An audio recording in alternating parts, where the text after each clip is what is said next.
नमस्कार. चला तर मी कल्पना माझ्या यूट्यूब चॅनल तुम्हा सर्वांचं मनापासून खूप खूप स्वागत आहे.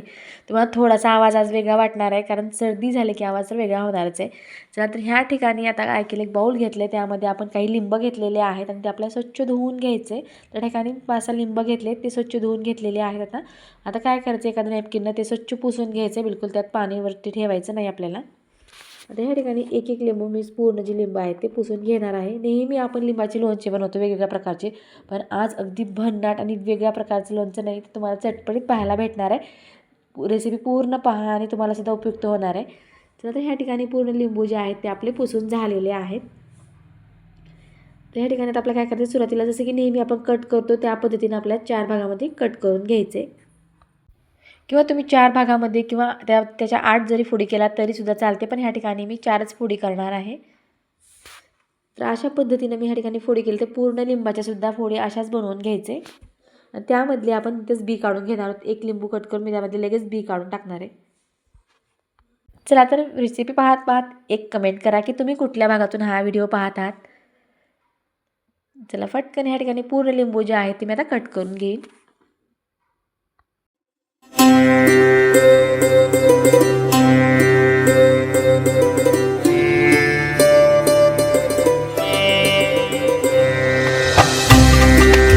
तर आता ह्या ठिकाणी पूर्ण लिंबू जे आहेत ते कट करून झालेले आहेत. आता ह्या ठिकाणी आपण एखादी कढई किंवा पातेलं घेतलं तरीसुद्धा चालते.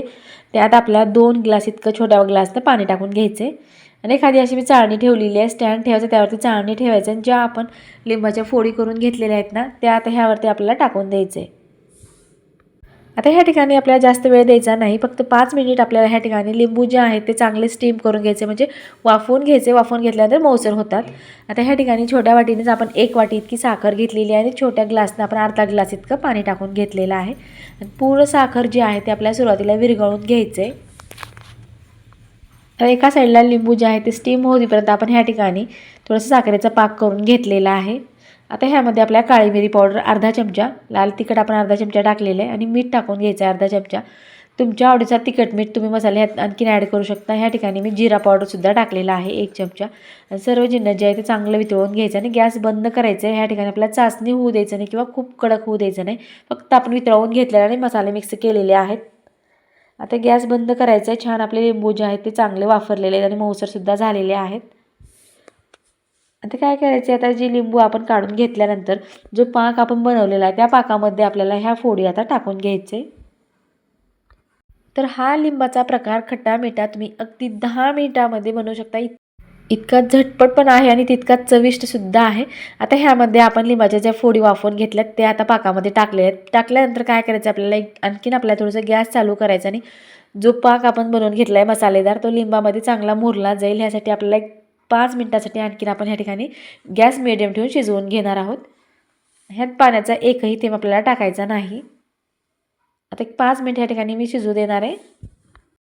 चला तर ह्या ठिकाणी पाक चांगला लिंबामध्ये मुरलेला आहे. आता ह्या ठिकाणी आपण गॅस बंद करायचे आणि आता जरी हे पातळ लिक्विड वाटलं तर 1-2-3 दिवसानंतर छान पाक घट्ट होतो आणि मुरला जातो आणि जसे की नेहमी आपण जाम आणतो त्या टाईपमध्ये मस्त खाण्यासाठी मुलांना चटपटीत अगदी मस्त खट्टा मिठा तुम्ही नक्की ट्राय करा. आणि लगेच हे तुम्हाला थोडंसं कडवट जरी वाटलं तर 1-2 ते 3 दिवस ठेवल्यानंतर ह्याच्यामध्ये चव अगदी छान येते.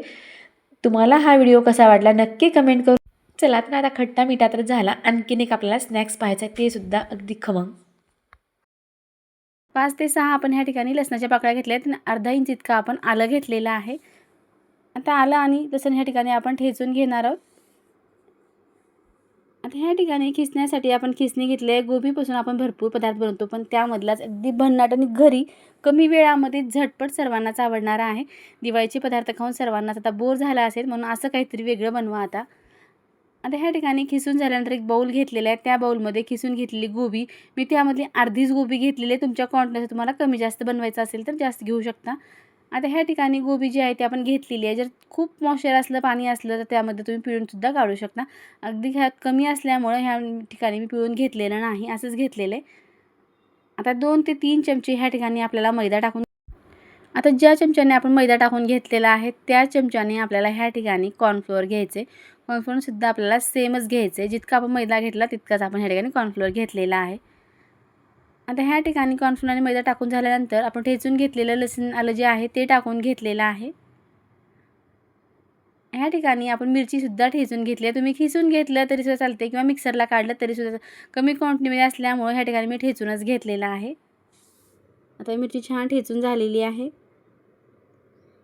आता सर्व जिन्नस जे आहेत आपण टाकून घेतलेत. ह्यामध्ये आपल्याला मीठ टाकून घ्यायचे. अर्धा चमचा इतकं आपण मीठ टाकून घेतलेलं आहे. आता जास्त मसाले किंवा जास्त कुठल्याही वस्तू न टाकता आपण ह्या ठिकाणी बनणार आहोत, जे कमी साहित्यामध्ये आणि कमी वेळामध्ये पण भन्नाट आहे. नक्की ट्राय करून पहा. आता ह्या ठिकाणी मिक्स करून घ्यायचे चांगलं. ह्या ठिकाणी पाण्याचा थेंबही आपल्याला वापर करायचा नाही, कारण गोबीमध्ये इतकं मॉइश्चर असतं की पाणी बिलकुल लागत नाही आणि सेलसुद्धा होऊ शकतं. त्यामुळे तुम्ही पिळून घेतलं तरीसुद्धा चालते गोबी. आता ह्या ठिकाणी त्याच जे मिश्रण आपण पीठ चांगलं तयार केलेलं आहे त्याचे आपल्याला छोटे छोटे असे गोळे बनवून घ्यायचे. सेम आकारात असे गोळे बनवून घेणार आहे मी आता. आता सर्व गोळे जे आहेत ते आपले छान बनवून झालेले आहेत. पाहू शकता ह्या ठिकाणी. अगदी मुलं जेव्हा म्हणतात, हट्ट करतात, तेव्हा आपण हा पदार्थ नक्की बनवू शकतो. आता गॅसवर तेल गरम व्हायचं ठेवलेलं आहे. तेलामध्ये गरम आपण टाकून घेतलेले आहेत. जास्त फुल गॅस न करता आपल्याला गॅस मिडियमच ठेवून आपल्याला हे तळून घ्यायचे. रंग बदलेपर्यंत गोल्डन ब्राऊन जेव्हा कलर होतो तोपर्यंत आपल्याला हे तळून घ्यायचे. गडबडनं काढायचं नाही, जे की वरून तळतील आणि आतून कच्चे राहतील याचीसुद्धा आपल्याला काळजी घ्यायची. आता पाहू शकता या ठिकाणी छान तळत आहे. त्यामुळे अगदी सावकाश तळायचे आपल्याला, गडबड न करता. कारण आजपर्यंत तळले की कुरकुरीत होतात, अगदी छान, खाण्यासाठी सुद्धा चविष्ट लागतात आणि सर्वांनाच आवडतील. आता एक बॅच आपली तळून झाली आहे, दुसरी बॅचसुद्धा आपल्याला असंच तळून घेणार आहे. आता नेहमी तर हा पदार्थ आपण बाहेरून नेहमी खातो किंवा आणतो सुद्धा, पण घरी जेव्हा बनवतो त्याची मजाच वेगळी असते आणि खाण्यासाठी अगदी चविष्ट आपण हे ठिकाणी बनवू शकतो. आता ह्या ठिकाणी पूर्ण जे मंचुरियन आहेत आपले तळून झालेले आहेत. आता ह्या ठिकाणी आपण लांब आकारात तळून घेतलेला कांदा आहे. आपण कढईमध्ये काय 2 चमचे आपण तेल ठेवलेलं आहे, त्यामध्येच आपण लांब आकारात कट करून त्याला एक कांदा टाकून घेतलेला आहे आणि थोडीशी आपण ह्या ठिकाणी पत्तागोबीसुद्धा लांब आकारात कट करून तीसुद्धा घातलेली आहे. आणि थोडंसं आपल्याला फ्राय करून घ्यायचं, जास्त कलर बदलायचा नाही. अशाच रंगामध्ये आपण ठेवून हे पाणी टाकून घेतलेलं आहे. साधारणतः 1 वाटी इतकंच पाणी टाकलेलं आहे. ह्या ठिकाणी मंचुरियनचा मसाला आहे, नाही टाकला तरी चालतो, ऑप्शनल आहे, पण टाकल्यामुळे चव अगदी छान येते, मार्केटसारखीच टेस्ट आहे, त्यामुळे टाकून घ्यायचं.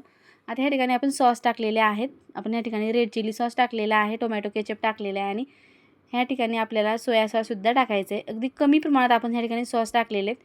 आता चांगलं एकजीव होण्यासाठी आणि मिळून येण्यासाठी आपण ह्या ठिकाणी 1 चमचा कॉर्नफ्लोअर टाकला आहे. त्यामुळे काय होतं, थोडं घट्टसर आपली ही प्युरी बनून तयार होते आणि मार्केटमध्ये जसं की आपण मंचुरियन खातो तेव्हासुद्धा टेस्ट अगदी छान अशाच पद्धतीची येते.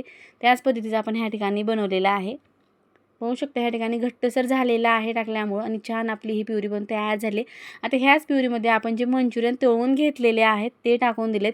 अगदी गोबीपासून बनलेत. तुम्हाला जर हवं असेल तर ह्यामध्ये शिमला मिरची किंवा गाजर, अजून आपण भाज्यासुद्धा टाकू शकतो, पण फक्त गोबीपासून आज आपण बनवलेलं आहे. आता मिक्स करून घेतल्यानंतर 1-2 मिनिट आपल्याला असं शिजू द्यायचं आहे, जे की आतपर्यंत चांगला सॉस मुरला जाईल. आणि थोडीशी कच्ची वरून आपण ह्या ठिकाणी कोथिंबीर टाकून घेतलेली आहे. थोडीशी आपल्याला पाट टाकून घ्यायचं आहे. आता कोथिंबीर पाट टाकल्यानंतर आपल्याला मिक्स करून घ्यायचं आहे. अगदी छान वास तर घरभर पसरलेला आहे. अगदी छान चविष्ट मंचुरियन आपले कमी साहित्यात बनवून तयार झालेले आहेत. तुम्हीसुद्धा तुमच्या मुलांना एकदा नक्की ट्राय करा आणि बनवून द्या, तुम्हालासुद्धा आवडतील. आता ह्या ठिकाणी खाण्यासाठी तयार झालेले मंचुरियन आपण प्लेटमध्ये सर्व करून घेऊया. वरून थोडीशी लांबट आकारामध्ये कट करून घेतली आपण पत्तागोबीसुद्धा टाकून घेतलेली आहे. थोडीशी कोथिंबीर टाकून घ्यायचं आहे आणि थोडीशी आपण ह्या ठिकाणी पातसुद्धा घेतलेली आहे. आता आला ना रंगसुद्धा बाहेरसारखा आणि खाण्यासाठी आपले मंचुरियन तयार झाले. तुम्हाला हे मंचुरियन कसे वाटले नक्की कमेंट करून सांगा. व्हिडिओ पाहिल्याबद्दल धन्यवाद. पुन्हा भेटूया नवीन रेसिपीसोबत.